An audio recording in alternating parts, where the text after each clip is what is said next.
Hi friends, welcome to my channel Shri Kalabhairavashtakam.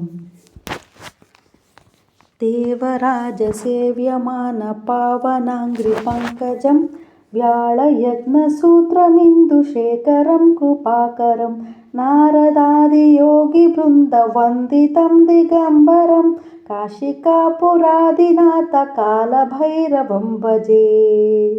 काशिकापुरादिनाथकालभैरवं भजे। भानुकोटिभास्वरं भवाब्धितारकं परं नीलकण्ठमीप्सितार्धदायकं त्रिलोचनं कालकालमम्बुजाक्षमस्तशून्यमक्षरं काशिकापुरादिनाथकालभैरवं भजे। शूलटङ्कपाशदण्डपाणिमादिकारणं श्यामकायमादिदेवमक्षरं निरामयं भीमविक्रमं प्रभुं विचित्रताण्डवप्रियं काशिकापुरादिनाथकालभैरवं भजे। भुक्तिमुक्तिदायकं प्रशस्तचारुविग्रहं भक्तवत्सलं स्थितं समस्तलोकविग्रहम् निक्वणन्मनोज्ञहेमकिङ्किणीलसत्कटिं काशिकापुरादिनाथकालभैरवं भजे। धर्मसेतुपालकं स्वधर्ममार्गनाशकं कर्मपाशमोचकं सुशर्मदायकं विभुं स्वर्णवर्णपेशपाशशोभिताङ्गनिर्मलं काशिकापुरादिनाथकालभैरवं भजे। काशिकापुरादिनाथकालभैरवं भजे। रत्नपादुकाप्रभाभिरामपादयुग्मकं नित्यमद्वितीयमिष्टदैवतं निरञ्जनं मृत्युदर्पनाशनं कराळदंष्ट्रभूषणं काशिकापुरादिनाथकालभैरवं भजे। काशिकापुरादिनाथकालभैरवं भजे। अट्टहासभिन्नपद्मजाण्डकोशसन्ततिं दृष्टिपातनष्टपापजालमुग्रशासनम् अष्टसिद्धिदायकं कपालमालिकाधरं काशिकापुरादिनाथकालभैरवं भजे। काशिकापुरादिनाथकालभैरवं भजे।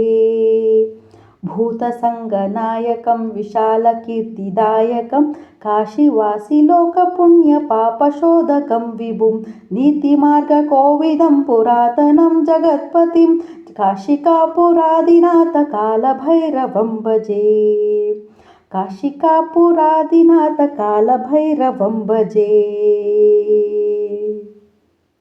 देवराजसेव्यमानपावनाङ्घ्रिपङ्कजं व्याळयज्ञसूत्रमिन्दुशेखरं कृपाकरं नारदादियोगिवृन्दयुवन्दितं दिगम्बरं काशिकापुरादिनाथकालभैरवं भजे। भानुकोटिभास्वरं भवाब्धितारकं परं नीलकण्ठमीप्सितार्धदायकं त्रिलोचनं कालकालमम्बुजाक्षमस्तशून्यमक्षरं काशिकापुरादिनाथकालभैरवं भजे।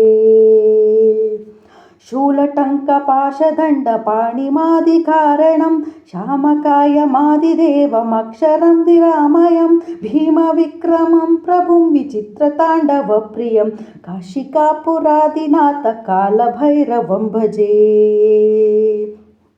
भुक्तिमुक्तिदायकं प्रशस्तचारुविग्रहं भक्तवत्सलं स्थितं समस्तलोकविग्रहं निक्वणन्मनोज्ञं हेमकिङ्किणीलसत्कटिं काशिकापुरादिनाथकालभैरवं भजे।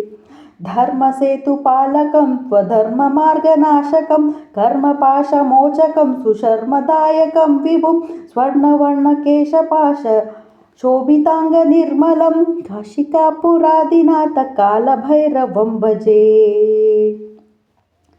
रत्नपादुकाप्रभाभिरामपादयुग्मकं नित्यमद्वितीयमिष्टदैवतं निरञ्जनं मृत्युदर्पनाशनं कराळदंष्ट्रभूषणं काशिकापुरादिनाथकालभैरवं भजे।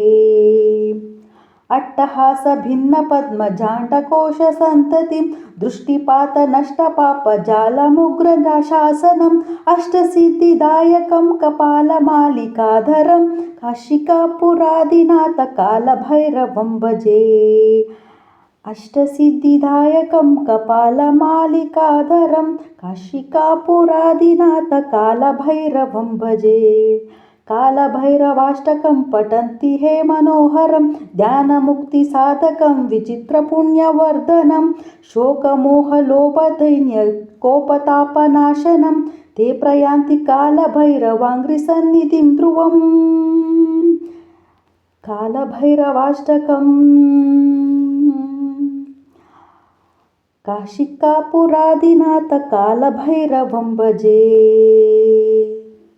इति श्री शंकराचार्य विरचित कालभैरवाष्टक संपूर्णम्।